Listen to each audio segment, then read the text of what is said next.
Hello friends, welcome to my YouTube channel school of knowledge.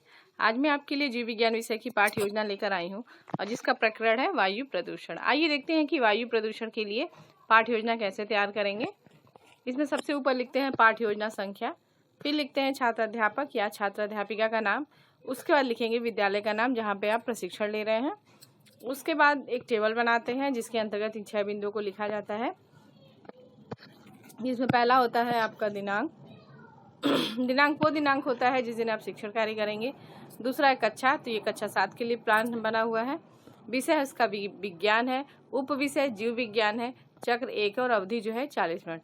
तो हर विद्यालय का अलग अलग होता है, कहीं अवधि 35 मिनट होती है तो कहीं 40 मिनट होती है, तो आप अपने विद्यालय के हिसाब से इसे लिख लीजिएगा। उसके बाद नंबर हेडिंग डालते हैं प्रकरण, तो प्रकरण है आपका वायु प्रदूषण।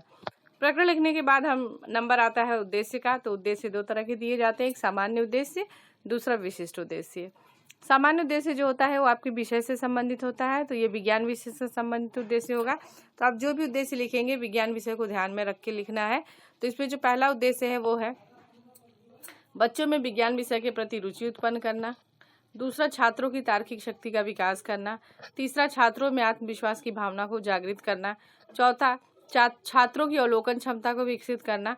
और पांचवा, छात्रों की बौद्धिक तथा मानसिक शक्ति का विकास करना। तो ये 5 जो है आपके सामान्य उद्देश्य हैं। सामान्य उद्देश्य के बाद नंबर आता है विशिष्ट उद्देश्य का। विशिष्ट उद्देश्य जो होते हैं वो आपके प्रकरण से संबंधित होते हैं और विशिष्ट उद्देश्य 3 तरह के दिए जाते हैं। पहला होता है ज्ञानात्मक उद्देश्य। ज्ञानात्मक उद्देश्य जैसा कि नाम से स्पष्ट है कि किसी चीज के बारे में ज्ञान प्राप्त करना। तो इसमें हम लिखते हैं कि छात्र वायु प्रदूषण के बारे में जान सकेंगे। दूसरा है छात्र वायु प्रदूषण के कारणों के बारे में जान सकेंगे, मतलब उनको इस चीज का ज्ञान होगा, जानकारी प्राप्त होगी। फिर दूसरा उद्देश्य होता है वो होता है बोधात्मक उद्देश्य। बोधात्मक उद्देश्य के अंतर्गत हम लिखते हैं कि जैसे अगर हमने किसी चीज को जान लिया तो जानने के बाद उसको समझना भी जरूरी है, तो अब वो छात्र जो है उस चीज को समझने की का प्रयास करेंगे। तो उसके अंतर्गत हम लिखते हैं कि छात्र वायु प्रदूषण के हानिकारक प्रभाव को समझ सकेंगे और छात्र वायु प्रदूषण के निवारण को समझ सकेंगे। उसके बाद जो तीसरा उद्देश्य होता है वो होता है क्रियात्मक उद्देश्य। क्रियात्मक उद्देश्य मतलब कि खुद ही एक्टिविटी करेंगे, मतलब अभी तक तो जाने समझे, अब क्या है, अब वो खुद उस चीज को करके देखेंगे, दूसरों को बताएंगे या खुद करके देखेंगे कि हाँ वो जो चीज उनको ज्ञान प्राप्त हुई है वो उसको अच्छे से वो ग्रहण कर पाए हैं कि नहीं। तो क्रियात्मक उद्देश्य के अंतर्गत हम लिखते हैं कि छात्र वायु प्रदूषण की व्याख्या कर सकेंगे और छात्र दैनिक जीवन में वायु प्रदूषण को नियंत्रित कर सकेंगे। तो ये हो गया आपके विशिष्ट उद्देश्य।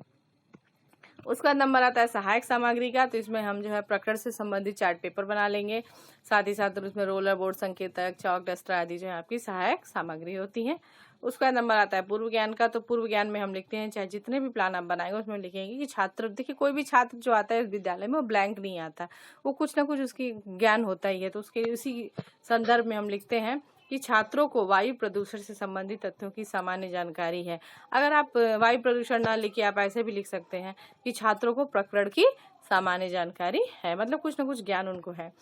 उसके बाद नंबर आता है प्रस्तावना प्रश्न का। प्रस्तावना प्रश्न जो होता है वो प्रकरण के लिए निकालने के लिए बनाया जाता है। प्रकरण वही जो टॉपिक आप पढ़ाने वाले हैं, तो टॉपिक हमारा क्या है, वायु प्रदूषण। तो आइए देखते हैं कि वायु प्रदूषण के लिए हम क्वेश्चन आंसर कैसे करेंगे।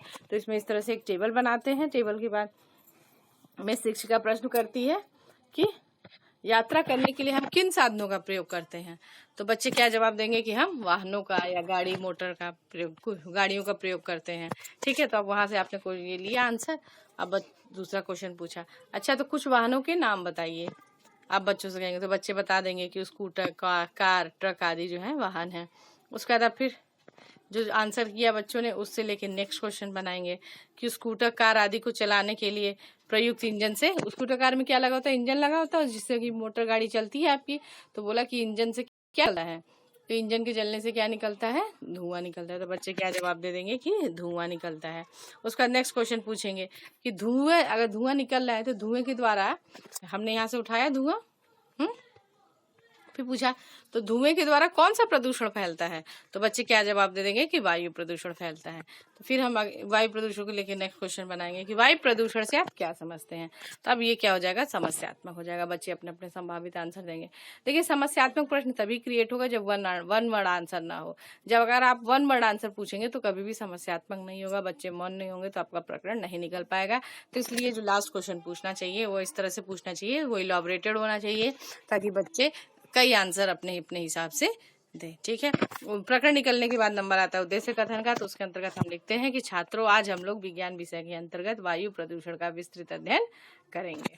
ठीक है, उसके बाद नंबर आता है पाठ प्रस्तुतिकरण का। तो पाठ प्रस्तुतिकरण करने के लिए इस तरह से टेबल बनाया जाता है। उसमें 5 कॉलम होते हैं।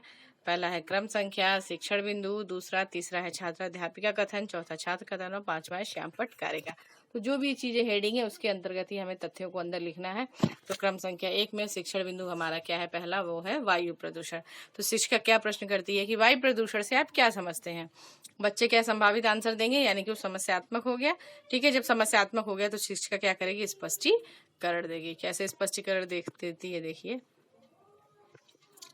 ठीक है, ये प्रश्न है, इसका आंसर देती है कि जब हमारे वातावरण में धुएं तथा धूल के कण की अधिकता हो जाती है तो सारा वातावरण दूषित हो जाता है। वायुमंडल में उपस्थित प्रदूषकों की मात्रा में वृद्धि से वायु में उपस्थित विभिन्न गैसों की प्रतिशतता में परिवर्तन ही वायु प्रदूषण है, अर्थात प्रदूषण वायु की गुणवत्ता में कमी है। ठीक है, उसके अलावा लिखेंगे कि वायु प्रदूषण मानव स्वास्थ्य, जीव जंतु तथा पेड़ पौधों के लिए हानिकारक है।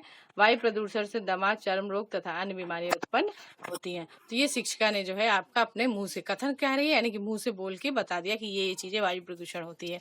साथ ही साथ आपको क्या करना होता है, चूंकि पीछे ब्लैक बोर्ड भी है तो आपको अपना कुछ कार्य श्यामपट्ट पे भी लिख के दिखाना होता है। तो आप इसमें लिखेंगे कि वायु प्रदूषण क्या है, कि वायु की गुणवत्ता में कमी वायु प्रदूषण को प्रदर्शित करता है। ये आप पूरा बकायदा लिख के दिखाएंगे बच्चों को। और क्या लिखेंगे कि वायु प्रदूषण हमारे स्वास्थ्य तथा जीव जंतु एवं पेड़ पौधों सभी के लिए हानिकारक होता है। ठीक है, और क्या लिख दिया कि वायु प्रदूषण से क्या होता है, ये कौन कौन सी बीमारियां होती हैं, कि वायु प्रदूषण के कारण दमा, चर्म रोग तथा आंखों में जलन की समस्या उत्पन्न होती है। तो ये सारी चीजें आपने श्यामपट्ट सारांश में लिख दिया। श्यामपट्ट सारांश के बाद फिर नंबर आता है बोधात्मक प्रश्न का। तो उससे रिलेटेड 1, 2, 3 जैसा भी आप क्वेश्चन पूछना चाहे पूछ सकते हैं। तो आपने पहला क्वेश्चन पूछा कि वायु प्रदूषण क्या है, तो बच्चे क्या जवाब देंगे कि वायु की गुणवत्ता में कमी ही क्या है, वायु प्रदूषण है। ठीक है, उसका दूसरा क्वेश्चन पूछ लिया कि वायु प्रदूषण के कारण कौन कौन सी बीमारियां उत्पन्न होती हैं। तो बच्चे बता देंगे कि दमा, चर्म रोग तथा आंखों में जलन आदि समस्याएं उत्पन्न होती हैं। ठीक है, उसका दूसरा शिक्षण बिंदु शुरू करेंगे। दूसरा शिक्षण बिंदु क्या है, वायु प्रदूषण के कारण क्या कारण है, उसका क्या निवारण है। तो शिक्षिका प्रश्न करती है कि वायु प्रदूषण के क्या कारण है तथा इसका निवारण कैसे किया जा सकता है। बच्चे संभावित आंसर देंगे जो कि समस्यात्मक होगा। तो शिक्षिका स्पष्टीकरण देगी कि वायु प्रदूषण के निम्नलिखित कारण है। पहला है वाहनों की संख्या में भारी वृद्धि होना, शहरीकरण का होना, औद्योगिकीकरण का होना, वृक्षों की कटाई का होना, फ्रिज व एसी की संख्या में वृद्धि होना, कृषि क्षेत्र में ज्यादा कीटनाशकों का प्रयोग होना।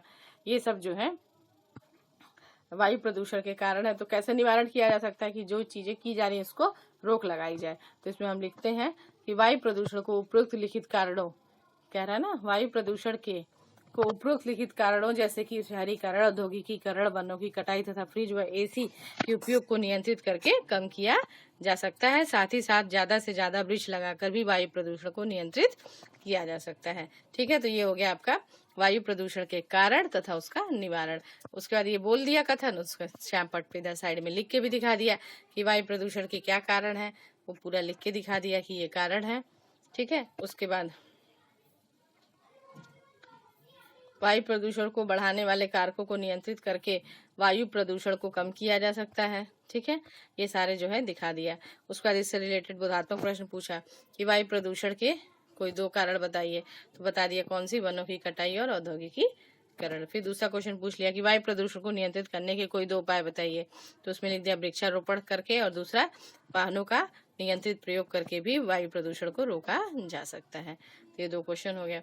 उसका तीसरा शिक्षण बिंदु आता है। तीसरा शिक्षण बिंदु है वायु प्रदूषण से उत्पन्न समस्याएं। अगर वायु प्रदूषण हो गया तो कुछ भाई समस्याएं भी होंगी, तो क्या समस्याएं हैं। तो शिक्षिका प्रश्न करती है कि वायु प्रदूषण से संबंधित समस्याएं कौन कौन सी समस्या उत्पन्न होती हैं। तो बच्चे संभावित आंसर देंगे जो कि समस्यात्मक हो जाएगा, तो शिक्षा स्पष्टीकरण देगी कि वायु प्रदूषण के द्वारा निम्न समस्याएं उत्पन्न होती हैं। तो पहला है ग्रीन हाउस प्रभाव, जिससे कि गर्मी बढ़ रही है। दूसरा है ओजोन परत का क्षरण, मतलब ओजोन परत में छेद हो रहा है। तीसरा है अम्ल वर्षा, यानी कहीं कहीं ऐसी वर्षा हो रही है जिससे कि जलन हो रही है। फिर चौथा है प्राकृतिक दृश्यता में कमी, मतलब कि स्मॉग की कंडीशन होना जिसमें कि धुंधला दिखता है। खासतौर से दिवाली के समय का मौसम आप देखेंगे तो इस तरह का स्थिति उत्पन्न हो जाती है, ज्यादा वायु प्रदूषण होता है। फिर है जननिक विकृतियां, मतलब कुछ म्यूटेशन आ जाए, कुछ चेंज आ जाता है।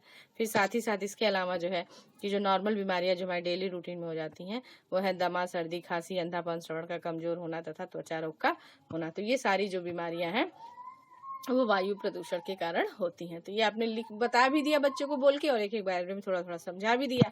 साथ ही इधर श्यामपट्ट पे भी लिख के दिखा दिया कि वायु प्रदूषण द्वारा उत्पन्न समस्याएं कौन कौन सी हैं, तो ऐसे लिख के दिखा दिया। ग्रीन हाउस प्रभाव, ओजोन परत का क्षरण, अम्ल वर्षा, प्राकृतिक दृश्यता में कमी, जन्य विकृतियां आदि जो है ये हैं। फिर उससे रिलेटेड बोधात्मक प्रश्न पूछ लिया कि वायु प्रदूषण के कारण होने वाले किन्हीं 3 समस्याओं को बताइए, तो बच्चे बता देंगे 3 समस्या, ग्रीन हाउस प्रभाव, ओजोन परत का क्षरण और अम्ल वर्षा। ये सारी तीनों जो है प्राकृतिक नेचुरल कैलामिटीज हैं। ठीक है, उसका जिससे रिलेटेड पुनरावृत्ति प्रश्न पूछ लिया तीनों शिक्षण बिंदु से एक कि वायु प्रदूषण से आप क्या समझते हैं, वायु प्रदूषण के क्या कारण हैं और वायु प्रदूषण से उत्पन्न समस्याएं कौन कौन सी हैं। ठीक है, तो ये आपने 3 क्वेश्चन पूछ लिए पुनरावृत्ति के। उसका नंबर आता है श्यामपट्ट सारांश का, तो श्यामपट्ट सारांश में आपने लिख दिया कि वायु प्रदूषण क्या है, वायु की गुणवत्ता में कमी ही वायु प्रदूषण है। फिर पूछा वायु प्रदूषण के क्या कारण है, तो वायु प्रदूषण के कारण लिख दिया कि वाहनों की संख्या में वृद्धि, वनों की कटाई, औद्योगिकीकरण, फ्रिज व एसी की संख्या में वृद्धि, शहरीकरण, कृषि क्षेत्र में ज्यादा कीटनाशकों का प्रयोग, ये सारे कारण हो गए। और ठीक है, उसके बाद गृह कार्य दे दिया। आप यहाँ उपाय भी लिख दीजिएगा कि इनका नियंत्रित प्रयोग किया जाएगा तो हम वायु प्रदूषण से छुटकारा पा सकते हैं। उसका गृह कार्य दे दिया कि वायु प्रदूषण के कारण तथा उससे उत्पन्न समस्याओं को याद करके आना है। ठीक है, तो फ्रेंड्स ये थी हमारी आज की पाठ योजना। फ्रेंड्स, अगर आपको मेरी वीडियो अच्छी लगी है तो प्लीज इसे लाइक करें, शेयर करें और मेरे चैनल को सब्सक्राइब करें। अगले लेसन प्लान में आपसे फिर मिलूंगी, तब तक के लिए आप अपना ध्यान रखें। Take care, bye.